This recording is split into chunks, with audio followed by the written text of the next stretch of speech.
Assalamualaikum warahmatullahi wabarakatuh. Kami dari kelompok 5, mata kuliah karya tulis ilmiah. Kami akan memberitahukan kepada teman-teman sekalian bagaimana sih cara menyusun karya tulis ilmiah dengan baik dan benar. Sebelum lanjut ke materi, saya akan memberitahukan kepada teman-teman bahwa langkah-langkah dalam menyusun karya tulis ilmiah itu ada 3 tahap. Tahap yang pertama yaitu tahap pra-menulis. Tahap yang kedua adalah tahap menulis. Dan tahap yang terakhir adalah tahap pasca menulis. Untuk lebih jelasnya, mari kita saksikan materi berikut ini yang akan disampaikan oleh teman saya, yaitu Dewi Sinta Astri dan Sri Ramadhani. Selamat menyaksikan. Tahapan pra-menulis penyusunan karya tulis ilmiah. Bagian A, merumuskan dan mengidentifikasi masalah. Menulis karya ilmiah adalah tentang bagaimana suatu penelitian diproses untuk dapat memecahkan suatu masalah. Dalam hal ini, merumuskan masalah adalah unsur yang paling penting dalam penulisan karya tulis ilmiah. Masalah yang dirumuskan harus dibatasi agar penelitian tetap fokus pada satu hal yang akan dipecahkan. Masalah juga harus didefinisikan dengan jelas. Bagian B yaitu melakukan studi ke perpustakaan. Sangat penting bagi peneliti melakukan studi ke perpustakaan. Hal ini bertujuan untuk membantu menelaah teori-teori yang mendasari masalah dan bidang yang akan diteliti. Langkah ini dapat dilakukan dengan cara mencari informasi dan penelitian-penelitian sebelumnya. Bagian C yaitu memformulasikan hipotesis. Untuk menerangkan fakta yang diteliti, peneliti harus membuat hipotesis atau dugaan sementara. Hipotesis yang dimaksud merupakan kesimpulan sementara sebelum dilakukan pengujian terhadap objek yang diteliti tentang hubungan antar fenomena dalam penelitian. Dari hipotesis, peneliti dapat mengembangkan suatu deduksi, yaitu dugaan mengenai apa yang akan terjadi berdasarkan syarat-syarat tertentu. Tetapi, hipotesis tidak selalu dibutuhkan dalam penelitian.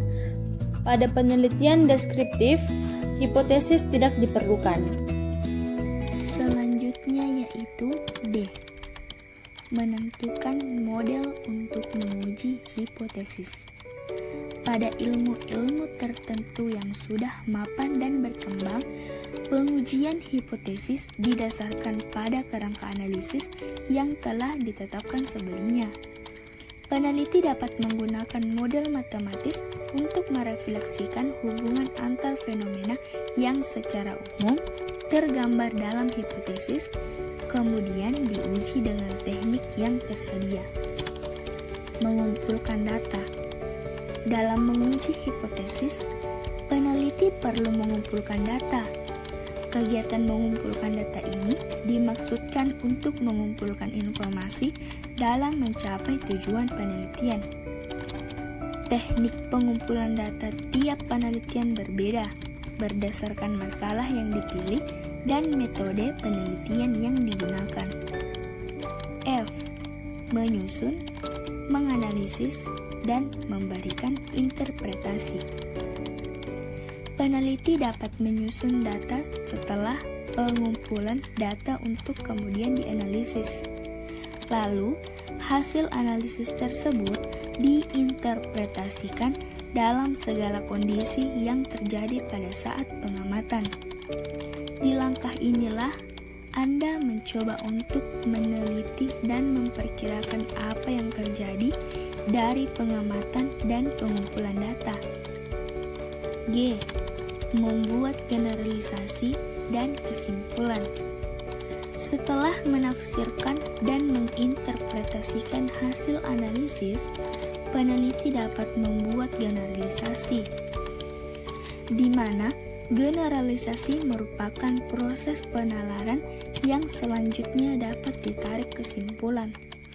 Kesimpulan dan generalisasi harus berkaitan dengan hipotesis.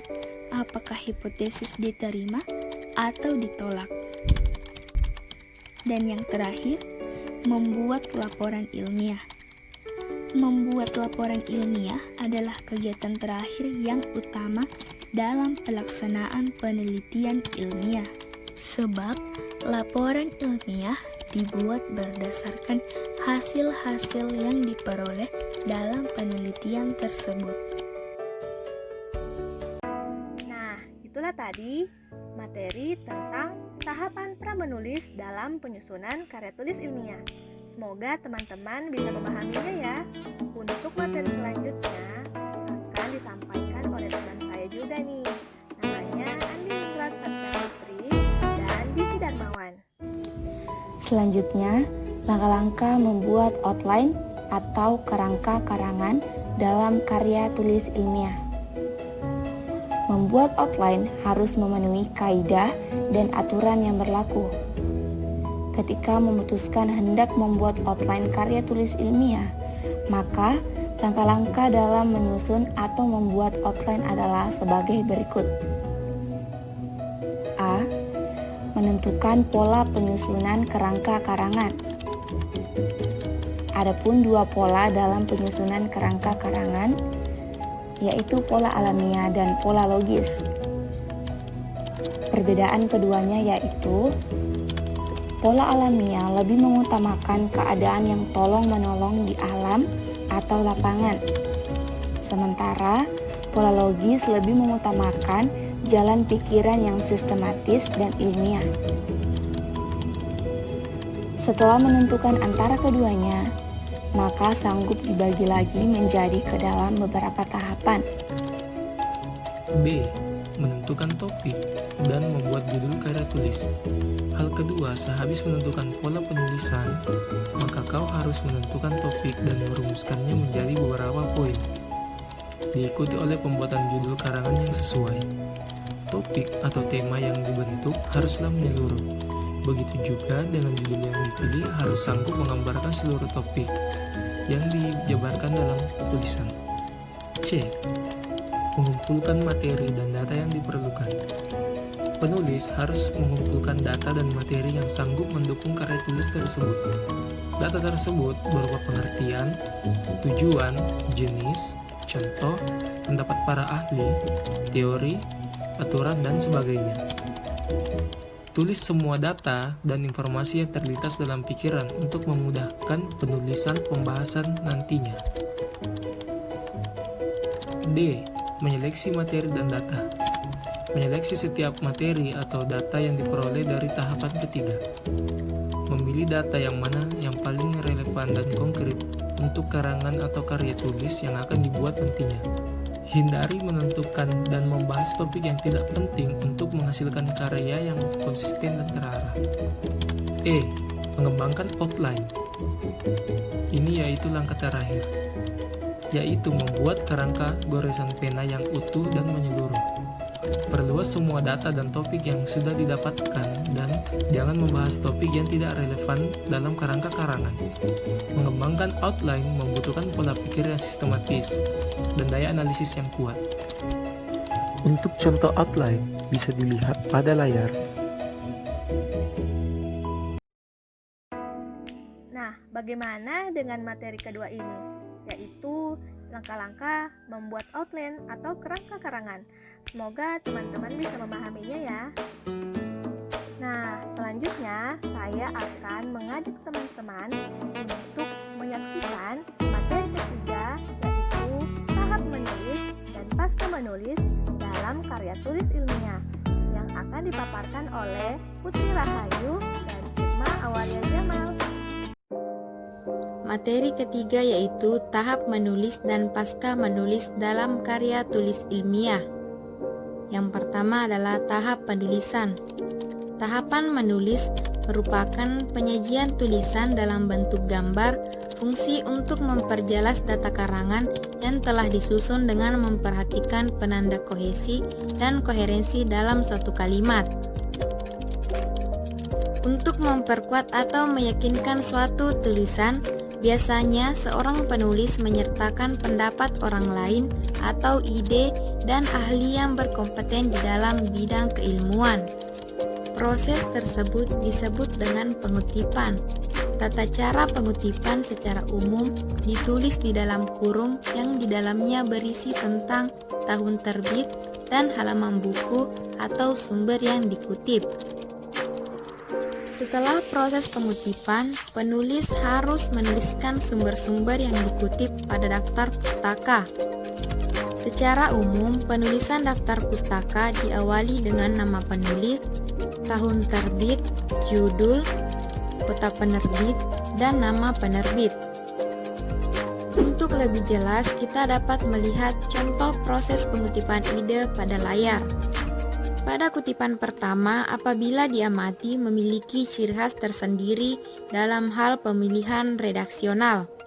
Contoh tersebut termasuk kutipan tidak langsung, karena penulis mendapatkan kutipan tersebut tidak berasal dari sumber primer, melainkan dari sumber lain. Selanjutnya, untuk contoh penulisan daftar pustaka, dapat pula kita lihat di layar. Nah, pada contoh tersebut terdapat prasyarat penulisan daftar pustaka yang terdiri dari nama penulis yang dibalik, tahun, judul, dan tempat penerbitan. Selanjutnya, tahap pasca menulis. Dalam tahap pasca menulis ini, terbagi lagi menjadi beberapa tahapan. Tahap yang pertama yaitu tahap revisi. Dalam tahap merevisi ini, ada beberapa hal yang harus diperhatikan. Yang pertama, memperbaiki ide dalam karangan karya tulis ilmiah yang berfokus pada penambahan, pengurangan, penghilangan, penataan isi sesuai dengan kebutuhan pembaca. Yang kedua, membaca ulang seluruh isi draft data atau referensi yang akan dijadikan bahan sehingga memudahkan kita untuk mereduksi ke dalam bahan yang siap jadi. Dan yang ketiga, sharing atau berbagi pengalaman tentang draft kasar dengan berbagai teman untuk menemukan apa yang menjadi kekurangan atau kelebihannya. Tahapan selanjutnya adalah menyunting tulisan. Tahapan menyunting tulisan merupakan aktivitas yang dilakukan setelah tulisan atau karangan seorang penulis berhasil terselesaikan. Tahapan menyunting berbeda dengan istilah lain seperti merevisi atau mereview. Pertama, merevisi. Merevisi adalah sebuah kegiatan yang hanya dilakukan oleh seorang penulis. Penulis dapat mengubah bahkan menambahkan konten sebuah tulisan apabila dirasa kurang dapat berterima atau kurang jelas.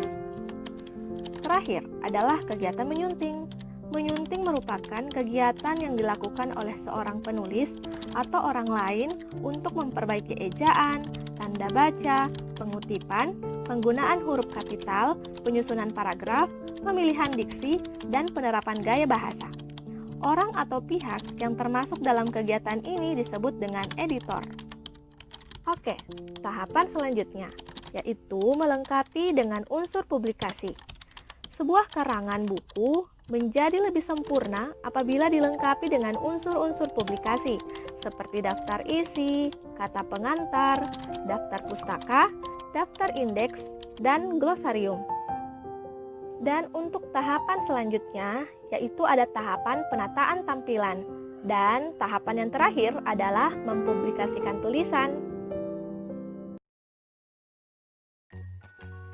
Nah, kami dari kelompok 5 ingin mengucapkan terima kasih banyak kepada teman-teman sekalian yang sudah menyaksikan video kami. Semoga apa yang kami sampaikan bisa dipahami oleh teman-temannya dan bisa bermanfaat. Terima kasih.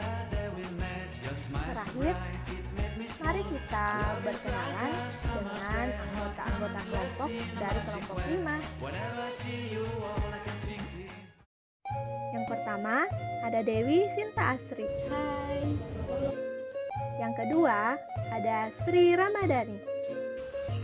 Hai. Ketiga, ada Andi Ningrat Satria Putri. Hai. Hai.